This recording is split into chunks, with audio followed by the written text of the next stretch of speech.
سامعین محترم، تقسیم اعزازات کا سلسلہ ایک بار پھر جوڑتے ہوئے میں محترم صابر حسین، سابق ریجنل مینیجر ریت فاؤنڈیشن بمبر سے بسط احترام استدعا کرتا ہوں کہ وہ اسٹیج پہ تشریف لائیں اور طالبات میں گولڈ میڈل تقسیم کریں۔ محترم صابر حسین، سابق ریجنل مینیجر ریت فاؤنڈیشن بمبر ریجن۔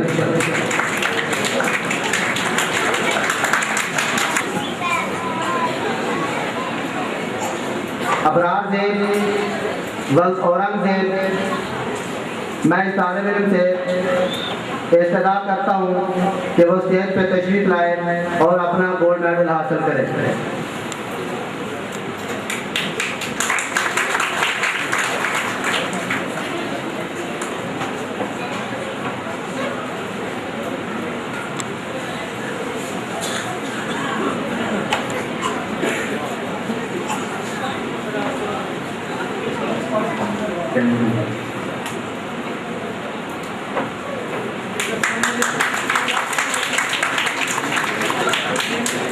تیمور انور ولد محمد انور، ریت فاؤنڈیشن اسکول ڈل بنڈالہ۔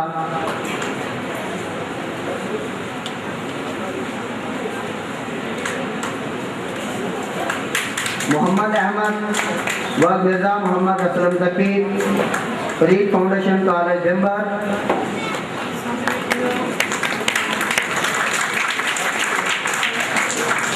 احسن رضا ولد افتخار احمد، ریت فاؤنڈیشن اسکول پنڈی جونجا۔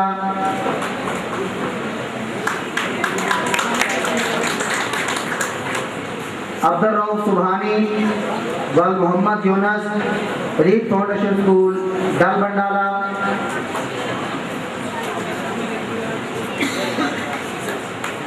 نعمان خلیل ولد خلیل احمد، ریت فاؤنڈیشن اسکول ڈل بنڈالہ۔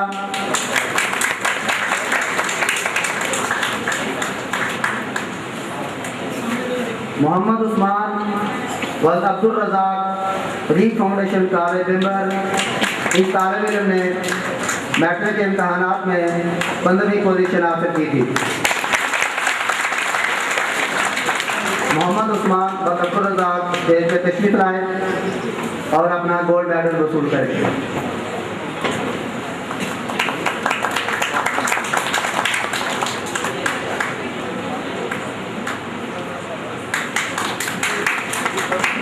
میں محترم جناب صابر حسین صاحب کا تہہ دل سے ممنون ہوں کہ انہوں نے طلبہ میں گولڈ میڈل تقسیم کیے اور ان کی حوصلہ افزائی فرمائی۔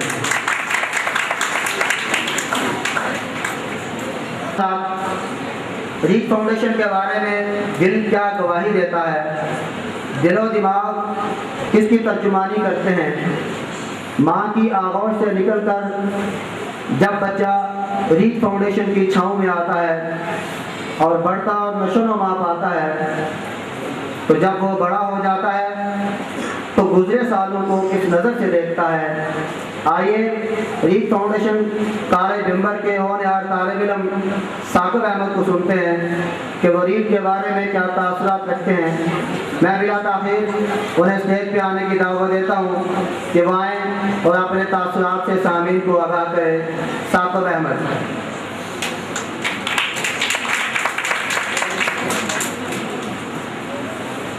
بسم اللہ الرحمن الرحیم۔ اسی کی زندگی نے زندگی کو زندگی بخشی، اسی کی زندگی نے زندگی کو زندگی بخشی، گلوں کو رنگ ماہ و مہر کو تابندگی بخشی۔ جناب ڈاکٹر قابل صاحب احترام doctor Habib ur Rahman Sahib, vice chancellor Azad Jammu Kashmir university, chief executive officer Reet foundation جناب محمود احمد صاحب اور طالب علم ساتھیوں، حفیظ جالندھری کا یہ شعر ریت فاؤنڈیشن کالج بمبر پر بالکل صادق آتا ہے۔ آج سے کئی سال قبل جب میں شعور اور ادراک کی سرحدوں سے کوسوں دور پوری طرح سے اپنے والدین پر منحصر اپنے تعلیمی سفر کے آغاز میں تھا، تو میرے والدین نے میرے لیے اس سکول کا انتخاب کر کے مجھ پر احسان عظیم کیا۔ جناب والا، ریت فاؤنڈیشن نے حالات کے تند و تیز طوفانوں میں علم کی شمع روشن کیے رکھی۔ اس نے اس وقت تعلیم کے ساتھ ساتھ عملی تربیت کا بیڑا اٹھایا جب تعلیم کا مقصد محض ڈگری کا حصول سمجھا جاتا تھا، علم کا اصل محرک فراموش کیا جا چکا تھا، اس ادارے کے اساتذہ نے نہایت تندہی اور جانفشانی سے معیاری اور بامقصد تعلیم دینے کا عملی قصد کیا۔ طلبہ کو جدید سائنسی تعلیم کے ساتھ ساتھ اسلامی اقدار سے روشناس کرایا، نصابی علم کے ساتھ ساتھ آداب معاشرت بھی سکھائے۔ غرض یہ کہ میرے محترم اساتذہ کرام نے اپنے نسل العین کو مد نظر رکھتے ہوئے عقل و ہنر، تمیز و جان و ایمان، اس ایک کفِ خاک کو کیا کیا بخشا۔ جناب صدر، انسان کو اس دنیا میں کامیاب زندگی گزارنے کے لیے اور ایک اچھا مسلمان بننے کے لیے اپنی تخلیق کا مقصد معلوم ہونا چاہیے۔ اسے اس دنیا اور آخرت میں کامیاب ہونے کے لیے اچھائی اور برائی کا فرق معلوم ہونا چاہیے۔ یہ بنیادی علم فطرتی طور پر انسان کے اندر ودیت کر دیا گیا ہے، لیکن اسے تلاش کرنے کے لیے اپنے من میں غوطہ زن ہونا پڑتا ہے۔ علامہ اقبال نے کہا تھا، اپنے من میں ڈوب کر پا جا سراغ زندگی، اور خودی میں ڈوب جا غافل، یہ سر زندگانی ہے۔ اس غوطہ زنی کے لیے علم کے ساتھ ساتھ شعور اور کردار کی پختگی درکار ہوتی ہے۔ افسوس کہ ہماری نصابی کتب اس سلسلے میں کوئی رہنمائی فراہم نہیں کرتی، لیکن اساتذہ کرام نے اس نصابی کمی کو بطریق احسن پورا کیا۔ وہ طلبہ کی اس نہج پر تربیت کرتے ہیں کہ وہ ایک کامیاب انسان اور ایک بہترین مسلمان بن سکیں۔ صدر ذیوقار تمام اساتذہ اپنے فرائض منصبی سے بڑھ کر اور اپنی تمام مصروفیات بالائے طاق رکھ کر طلبہ کی ہمہ جہد اور جدید تقاضوں سے ہم آہنگ تعلیم و تربیت کے لیے کوشاں ہیں۔ محترم اساتذہ کرام، ہمیں ہمیشہ آپ کی دعاؤں، شفقت اور رہنمائی کی ضرورت رہے گی۔ میں ان الفاظ سے اجازت چاہتا ہوں۔ خدا حافظ۔ یہ تھے ثاقب احمد جو اپنے تاثرات بیان کر رہے تھے۔ یقیناً ریڈ فاؤنڈیشن نے ایسا ہی ماحول فراہم کیا کہ ایسے ہی تاثرات ہر اس طالب علم کے ہیں جس کو تپتے صحرا میں ٹھنڈی چھاؤں میسر آ جائے۔ اس کا کریڈٹ یقیناً ریڈ فاؤنڈیشن کے چیف ایگزیکٹو آفیسر محترم محمود احمد صاحب کو جاتا ہے کہ جب وہ چلے تھے تو تنہا تھے، اور 16 سال کی مسافت کے بعد ایک بڑا کارواں ان کا دست و بازو ہے۔ علامہ اقبال کے یہ اشعار ان پر صادق آتے ہیں، میں ظلمت شب میں لے کے نکلوں گا اپنے درماندہ کارواں کو، شرر فشاں ہوگی آہ میری، نفس میرا شعلہ بار ہوگا، خدا کے عاشق تو ہیں ہزاروں، بنوں میں پھرتے ہیں مارے مارے، میں اس کا بندہ بنوں گا جس کو خدا کے بندوں سے پیار ہوگا۔ سامعین محترم، اب میں اسی شخصیت کو دعوت خطاب دینے جا رہا ہوں کہ جس نے 1994 میں علم کی دنیا میں ایک ایسا پودا لگایا تھا کہ آج 16 سال کے بعد ایک ایسا تناور درخت بن چکا ہے کہ جس کی چھاؤں چھم جوڑیاں کے چھوٹے سے گاؤں سنگری سے تاؤبٹ اور نالی کے سرحدی علاقوں سے چکوٹھی کے سرحدی علاقوں اور شمالی علاقہ جات تک پھیلی ہوئی ہے۔ جہان نو ہو رہا ہے پیدا، وہ عالم پیر مر رہا ہے، جہان نو ہو رہا ہے پیدا، وہ عالم پیر مر رہا ہے، جسے فرنگی مقامروں نے بنا دیا ہے کمار خانہ۔ ہوا گو تند و تیز ہے لیکن چراغ اپنا جلا رہا ہے، ہوا گو تند و تیز ہے لیکن چراغ اپنا جلا رہا ہے، وہ مرد درویش جس کو حق نے دیے ہیں انداز خسروانہ۔ جی ہاں، میری مراد ریڈ فاؤنڈیشن کے بانی چیئرمین اور chief executive officer Read Foundation جناب محمود احمد صاحب ہیں۔ میں انہیں بصد احترام التماس کرتا ہوں کہ وہ اسٹیج پہ تشریف لائیں اور اپنے خیالات کا اظہار کریں۔ محترم محمود احمد صاحب، CEO ریڈ فاؤنڈیشن۔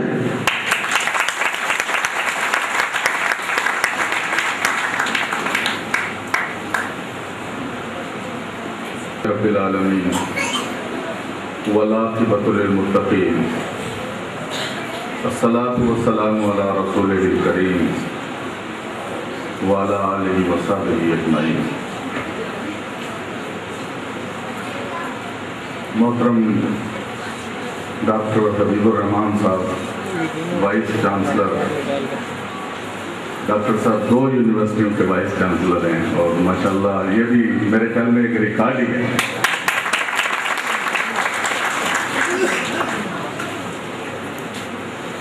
والدین کرام، میری ٹیم کے ساتھیوں، عزیز بچوں، ریڈ فاؤنڈیشن کا آغاز ہم نے اس سوچ کے ساتھ کیا تھا کہ ہمارا حال تو بے حال ہے، اور اگر ہمارا مستقبل روشن ہو سکتا ہے تو نئی نسل کے ذریعے سے ہو سکتا ہے۔ ہر فرد معاشرے سے شاکی ہے، ہر فرد تذکرے کرتا ہے یہ خرابی ہے وہ خرابی ہے، لیکن اپنے حصے کا کام کرنے کے لیے ہم تیار نہیں۔ اگر ہم اپنے حصے کا کام کرنے کے لیے تیار ہو جائیں تو میں آپ کو اپنے مشاہدے کی بنیاد پہ کہتا ہوں کہ ہم اس ملک کو بدل سکتے ہیں، ہم امت مسلمہ کو عروج پر لے جا سکتے ہیں۔ ہم میں سے ہر فرد کی ساری سوچیں اس کی ذات کے گرد گھومتی ہیں۔ ہم سیلف اورینٹڈ ہو گئے۔ آپ اپنی ذات سے نکل کر سوچیں، آپ کو ایک نیا جذبہ ملے گا، آپ اس چیز کی لذت سے آشنا ہی نہیں ہیں۔ جو فرد اپنی ذات کی سوچ کے اندر اسی کے اندر گھوم رہا ہے اس کو پتہ ہی نہیں ہے کہ ذات سے باہر نکل کر سوچنے کے اندر کیا لطف ہے، کیا مزہ ہے، وہ اس مزے سے بیگانہ ہے۔ 1994 میں ہم نے ریڈ فاؤنڈیشن 25,000 روپے سے شروع کی۔ میں نے اپنے دوستوں سے مشورہ کیا، وہ سارے کہہ رہے تھے اس وقت ہماری ترجیح جہاد ہے۔ میں نے کہا جہاد بھی بہت اہم ہے، لیکن امت کے مستقبل کے لیے تعلیم، یہ جہاد کوئی ایک دن کی بات تو نہیں ہے، امت کو عروج پر لے جانے کے لیے ایک لمبی جدوجہد کرنی ہوگی۔ تو خیر 25,000 روپے سے ہم نے کام شروع کیا، اور میں ایک متوسط طبقے کا آدمی ہوں۔ ایک ٹیم ہم نے جمع کی، کچھ ہم نے کور ویلیوز بنائی، اور وہ کور ویلیوز اس لیے بنائی کہ اللہ تبارک و تعالیٰ کی رحمت کو ہم متوجہ کر سکیں۔ میں نے پہلا فیصلہ یہ کیا کہ میں اپنا سارا وقت اس ادارے کو دوں گا، اور دوسرا فیصلہ یہ کیا کہ میں اس ادارے سے کوئی مالی فائدہ حاصل نہیں کروں۔ تو یہ عام آدمی کے لیے بڑا مشکل ہوگا، لیکن میں آپ کو اپنا ایکسپیرینس شیئر کرتا ہوں کہ اس سے اللہ تبارک و تعالیٰ نے مجھے رزق دیا ہے۔ میں اپنی بیوی کو کہتا رہتا ہوں کہ میں ہوں اللہ کا مزدور، اور اللہ اپنے مزدور کو دونوں ٹائم اچھی روٹی کھلاتا ہے۔ اس لیے کہ اتنی دعوتیں مجھے کھانی پڑتی ہیں کہ جس کے نتیجے میں اب بات لازمی ہو گئی ہے۔ جہاں بھی جاتے ہیں لوگ اصرار کر کے کہتے ہیں یہ بھی کھائیں وہ بھی کھائیں، تو رزق اللہ تعالیٰ دیتا ہے۔ اور میں یہ آپ کو ایک سٹوری ہے ریڈ فاؤنڈیشن کہ 25,000 روپے سے شروع کر کے اللہ نے اس میں اتنی برکت دی ہے کہ اس وقت 25 بچے تھے، ایک ہمارے استاد تھے جن سے ہم نے شروع کیا تھا، اور آج اللہ کے فضل سے ہمارے 340 سکولوں میں 70,000 بچے پڑھ رہے ہیں۔ آج ہماری ٹیم کے اندر 3,800 اساتذہ کرام ہیں۔ آج ہم اللہ کے فضل سے 7,000 یتیم بچوں کی تعلیمی کفالت کر رہے ہیں، اور ان میں سے 2,000 کے لگ بھگ کو گھر کے چولہے کے لیے بھی کچھ نہ کچھ فراہم کر رہے ہیں۔ یہ سب کیسے ہو گیا؟ کبھی تو میں خود دیکھ کر بھی حیران رہ جاتا ہوں، لیکن میں اس کے پیچھے، سامنے تو میں ہوں، لیکن پیچھے پوری ایک ٹیم ہے جس نے اس کو اپنی زندگی کا مشن بنایا ہے۔ اور میں صرف آپ کو ایک واقعے سے ہماری ٹیم کے جو کمٹمنٹ ہے، جو دور دراز ہمیں نہیں پتہ تھا ایجوکیشن کیا ہے. میں بیسیکلی جو ہے پہلے PIA کے مارکیٹنگ ڈپارٹمنٹ سے آیا ہوں. ریزائن کیا میں نے جاب سے، کچھ چھوٹا موٹا بزنس شروع کیا، اور یعنی میرا ایجوکیشن کا کوئی ایکسپوجر ہی نہیں تھا. ہم نے ابتدائی طور پہ جن ساتھیوں کو جمع کیا تو ان میں ڈاکٹر فساد صاحب جو ہے وہ راولاکوٹ میں ڈین تھے، تو میرے ذہن میں یہی تھا کہ میں ان کو چیئرمین بناؤں گا. لیکن ڈاکٹر صاحب انکار ہو گئے. انہوں نے کہا کہ جب تک آپ نہیں چیئرمین بنیں گے اس وقت تک میں جو ہے میں ایکٹیو ہی نہیں ہوتا. تو پھر خیر وہ ہمارے بزرگ تھے، انہوں نے، اور ہمارے ساتھ جو ابتدائی ٹیم ہے، ڈاکٹر حبیب صاحب کے ساتھ اس وقت مظفر آباد یونیورسٹی میں ڈاکٹر نعیم قریشی صاحب ہیں، وہ ہمارے پہلے دن سے ہمارے ساتھ شریک کے سفر رہے ہیں. بعد میں پروفیسر مصطفیٰ صاحب، ایک ایجوکیشنسٹ کی پوری ٹیم وہ بھی اپنی کمٹمنٹ کے ساتھ آ گئی. اور جو ہماری ایک ورکنگ ٹیم تھی اس نے بھی ماشاءاللہ بہت ہی، جو جس محاذ پہ بھی تھا اس نے اس کو اپنی زندگی کا مشن بنایا. آج الحمدللہ ہم ایجوکیشن بھی سیکھ چکے ہیں، ایجوکیشن کی بنیادیں بھی اب ہمیں پتہ لگ گئی ہیں. جو کام ہم کرنا چاہتے ہیں، جو اس وقت ہم کر رہے ہیں وہ بہت ہی تھوڑا ہے، لیکن جو کام ہم کرنا چاہتے ہیں امت مسلمہ کو عروج پر لے جانے کے لیے ہم ایک بڑے کام کی تیاری کر رہے ہیں.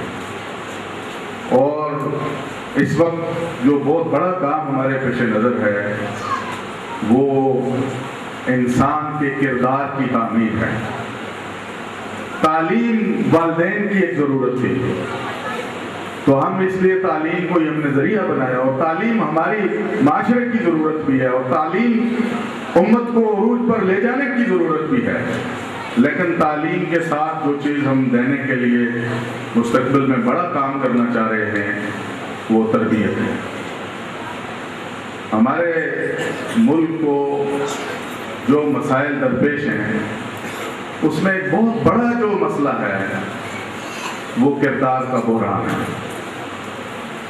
ہمارے تعلیمی ادارے ویسے انسان پیدا نہیں کر رہے ہیں جو با کردار انسان ہو. یہ ایک بہت بڑا مشکل کام ہے جو ہم نے اپنے ذمہ لیا ہے. آپ حضرات دعا کریں کہ اس مشکل کام کو ہم کر سکیں مستقبل میں. ابھی ہم نے سفر کا آغاز ہی کیا ہے. 15-16 سال تو ہمیں بنیاد کھودنے میں ہی لگ گئے تھے، لیکن میں سمجھتا ہوں کہ اللہ تبارک و تعالیٰ نے اب وہ روڈ میپ ہمارے سامنے واضح کر دیا ہے کہ ہم اس کام کو کس طرح کر سکتے ہیں، اور امت مسلمہ کو ہم دوبارہ عروج پر کس طرح سے لے جا سکتے ہیں. اس کا راستہ صرف تعلیم ہے. اس کے علاوہ تعلیم کے ساتھ تربیت ہے، کردار سازی ہے. اسلام جو کردار سازی کی بنیادیں دیتا ہے وہ بہت مضبوط ہیں. ویسٹ میں لوگ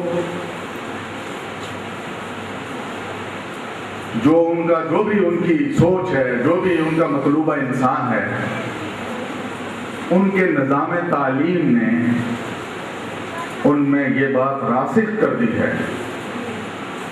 کہ اگر ان کا گول یہ ہے کہ قانون کی پابندی کرنی ہے تو رات کے 12 بجے بھی جب کوئی ٹریفک نہیں ہے تو لوگ ٹریفک سگنل پہ رکتے ہیں. یہ ان کے نظام تعلیم نے ان کے اندر چیز پیدا کی ہے. اگر ان کے نظام تعلیم نے ان میں یہ چیز پیدا کی ہے کہ ہم نے معاشرے کو صاف ستھرا رکھنا ہے تو آپ کسی بھی آدمی کو ریپر پھینکتے ہوئے نہیں دیکھیں گے. وہ کوئی چیز بھی ایسی ہوگی وہ اپنی جیب میں رکھے گا اور انتظار کرے گا کہ ڈسٹ بن کہاں پہ مجھے ملتی ہے تو میں اس کو ڈسٹ بن میں ڈالوں. اور ہمارا حال یہ ہے کہ اسلام ہمیں یہ کہتا ہے کہ صفائی نصف ایمان ہے، اور ہم نے نصف ایمان سیپر کے ہاتھ گر بھی رکھ دیا ہے، اور ہم سمجھتے ہیں کہ نصف ایمان سے تو ہم فارغ ہی ہو گئے، سیپر کو ڈیلیگیٹ کر دیا. یہاں سے ہم نے ایک لحاظ سے اپنا آغاز کرنا ہے. میرے ساتھ اس سفر میں بے شمار فارنرز بھی آتے رہتے ہیں، مجھے خود بھی جانے کا موقع ملتا رہتا ہے. یہاں جب بھی کوئی فارنر آتے ہیں، ترکی میں ہر سال جاتا ہوں، ترکی امت مسلمہ کا مستقبل ہے، ترکی جا کر میں اپنے ایمان کے اندر ایک اضافہ محسوس کرتا ہوں، لیکن ترکی جب میرے پاس آتے ہیں اور میں ان کو اپنی سوسائٹی میں لے کر جاتا ہوں تو جو سب سے بڑی مشکل مجھے پیش آتی ہے کہ میں ان شاپروں کو کیسے چھپاؤں جن کو ہمارے ارد گرد ہو پھیل، یعنی ہماری قوم کے اندر یہ سینس ہی نہیں ہے. یہاں یہ چیلنجز، یہاں سے چیلنجز شروع ہوتے ہیں. اور میں آپ سے یہ صرف شیئر کروں کہ ہم نے 2 سال پہلے ایک سوچا کہ کریکٹر بلڈنگ کا ایک کریکولم ڈاکومنٹ بنائیں کہ اسلام کیا بیسس دیتا ہے کریکٹر بلڈنگ کی. 2 سال ہم نے پورا اس پہ کام کیا. آفاق ہمارا ایک ادارہ ہے جو ہم نے مل کے بنایا ہے کریکولم ڈیولپمنٹ کے لیے. تو کریکولم ڈاکومنٹ کے ہی ہم نے سیمینار کیے، پوری ایک تحقیقی کام کیا. تو ہمیں اس کے لیے پوری دنیا میں جو مسلمانوں کا کام ہے اس کو دیکھنے کا موقع ملا. جو ملائیشیا میں کام ہو رہا ہے وہ ہم نے دیکھا. ہم نے ترکی وزٹ کے لیے گروپ کو بھیجا، ترکی کا کام کو دیکھا. ہم نے ساؤتھ افریقہ میں کچھ کام ہوا ہے اس کو حاصل کیا. شکاگو میں ایک ادارہ اقرا ہے اس کے کام کو ہم نے حاصل کیا. اور ہم نے آخر میں یہ آئیڈینٹیفائی کیا کہ اسلام کی بنیاد پر کریکٹر بلڈنگ کے لیے کوئی کریکولم ڈاکومنٹ ہی نہیں بنا ہوا جس کو بنیاد بنا کے ہم کتابیں لکھ سکیں کہ کس عمر میں کس بچے کو کون سا کنسپٹ کتنا دینا ہے. اس کا کوئی ایک بیسک جو کریکولم ڈاکومنٹ ہے وہی نہیں بنا ہوا ہے. تو 2 سال تو ہمیں لگے صرف کریکولم ڈاکومنٹ بنانے میں. اب اس کی بنیاد پہ ہم نے کتابیں لکھنی ہیں، اس کی بنیاد پہ ہم نے استاد ڈیولپ کرنا ہے، اس کی بنیاد پہ ہم نے نصابی سرگرمیاں لکھنی ہیں، اس کی بنیاد پہ بنانی ہے، اس کی بنیاد پہ ہم نے پیرنٹس کو ٹرین کرنا ہے، اس کی بنیاد پہ بچوں کی اجتماعیتیں بنانی ہیں. لیکن جو بیسک کریکٹر بلڈنگ کا کریکولم ڈاکومنٹ ہے وہی ہمارے پاس نہیں. تو اسلام نے تو بنیادیں ساری دی ہوئی ہیں، لیکن آج کے دور میں اس کے مطابق اپنے نظام کو چلانے کے لیے، اور اس کے لیے ہم نے 11 ممالک کے کریکولم ڈاکومنٹس کے جب ایک اس پہ ریسرچ کا کام کیا تو ہمیں اندازہ ہوا. اس میں ہم نے پاکستان کا بھی جو نیشنل کریکولم ڈاکومنٹ ہے اس کی بھی اسٹڈی کی تو ہمیں پتہ چلا کہ اس کی کوئی آپس میں الائنمنٹ ہی نہیں ہے. تو بے شمار مشکلات ہیں، لیکن ان مشکلات کے باوجود میں سمجھتا ہوں کہ اللہ تبارک و تعالیٰ نے ہماری ٹیم کی جو جدوجہد تھی اس میں بڑی برکت دی ہے. ایک میں آپ کو واقعہ سنانا چاہتا ہوں. جس وقت زلزلہ آیا ہمارے 138 اسکول کے تھے. میں نے سوچا کہ 1058 کے اساتذہ کے گھر گرے ہوئے تھے، اسکول بھی گر گئے، کمیونٹی فیسیں دینے کے قابل نہیں رہی. میں نے ایک دورہ کیا اور میں نے سب لوگوں کو اجازت دے دی کہ جو جانا چاہتا ہے.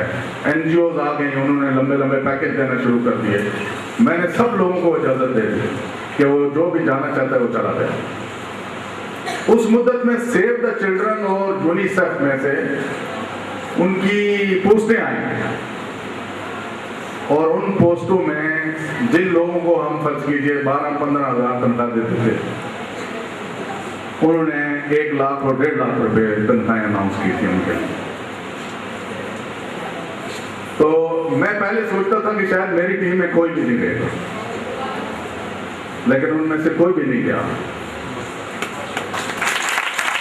جو 2 ٹیم تھی وہ ساری انڈکٹ رہی.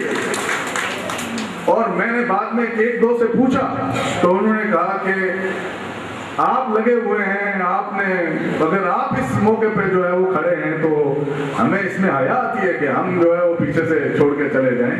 ہم اسی ادارے کو بڑا کر لیں گے، اسی کو ان سے آگے لے جائیں گے. اور اللہ نے کیا کہ وہ دن آ گیا کہ ہمارا ادارہ ہی بڑا ہو گیا. تو ایک پوری ٹیم کی کمٹمنٹ کے نتیجے میں اللہ تعالیٰ نے ہمیں یہ کامیابی دی ہے. ہم اپنے رب کے شکر گزار ہیں کہ اس نے اپنے کمزور انسانوں کی اس